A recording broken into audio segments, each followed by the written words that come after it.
moi, personnellement, j'en ai marre de me faire prendre pour un con depuis, ça fait bien 10 ans, quoi. Moi, ça m'intéresse pas trop d'aller voter. J'arrive à manger tous les jours des pâtes, parce que bon voilà, malheureusement je ne peux pas m'offrir plus en ce moment. Même si c'est blanc, j'irai voter. C'est dur pour nous de se projeter, ne serait-ce que par exemple se dire, est-ce que je vais avoir des enfants ? Je ne crois pas que les Françaises et les Français soient tristes. Pas vrai, mensonge, mensonge.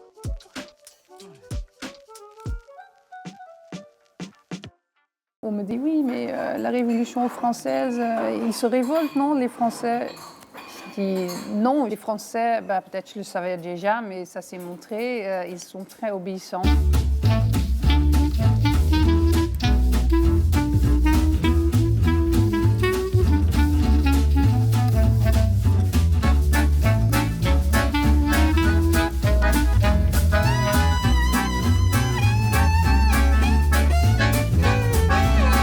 Je pense que la campagne, elle vit pas, elle est inaudible.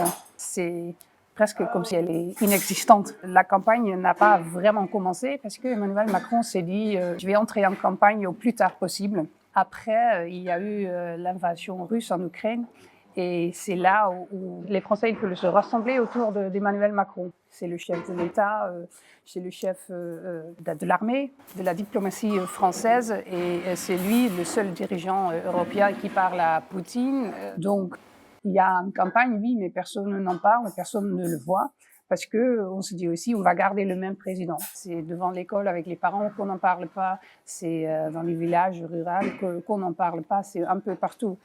Et deuxièmement, il y a le fait que les Français ne s'intéressent plus à la politique. Et dans cela, il y a aussi une tendance encore plus inquiétante, c'est que les gens ne voient plus aller voter comme un devoir.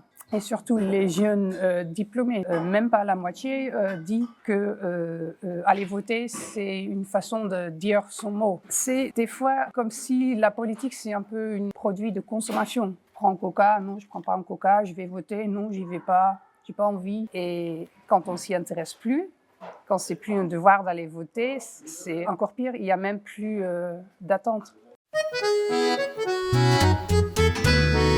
Oui, j'ai parlé à une dame sur ce fameux rond-point en Normandie. C'était à Lisieux et là-bas, les Gilets jaunes, ils sont là depuis 2018. Et elle me parlait de ses enfants et elle m'a dit que ses enfants, pour eux, la vie, c'est pas forcément meilleur que pour elle. Donc, elle travaillait dans une usine. Elle a arrêté de travailler quand elle a eu ses enfants et ses enfants, ils font des petits boulots d'ouvriers par-ci, par-là. Donc, le sentiment qu'on n'arrive pas à monter sur l'échelle, ça, oui, c'est un peu triste.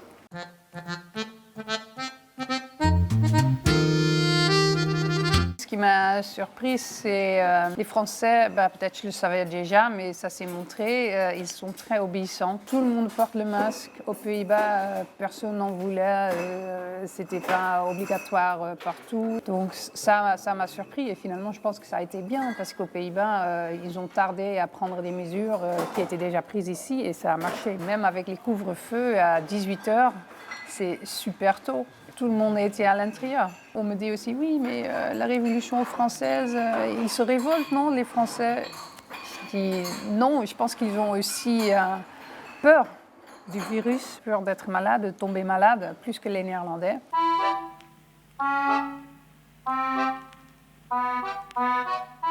C'est vrai que les Français, ils peuvent être négatifs sur leur pays, leurs dirigeants, la vie. Quand je regarde les Néerlandais, ils adorent la France parce qu'ils viennent en vacances très très nombreux. Et il y a pas mal de Néerlandais qui ont des résidences secondaires en France.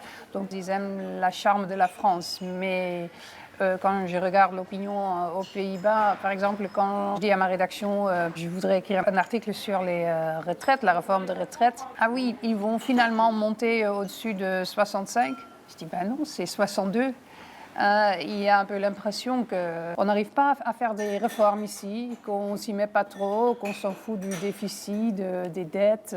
C'est ça aussi un peu l'image qu'ils ont aux Pays-Bas. Aux Pays-Bas, on travaille jusqu'à 67 ou plus. Ici, c'est encore 62.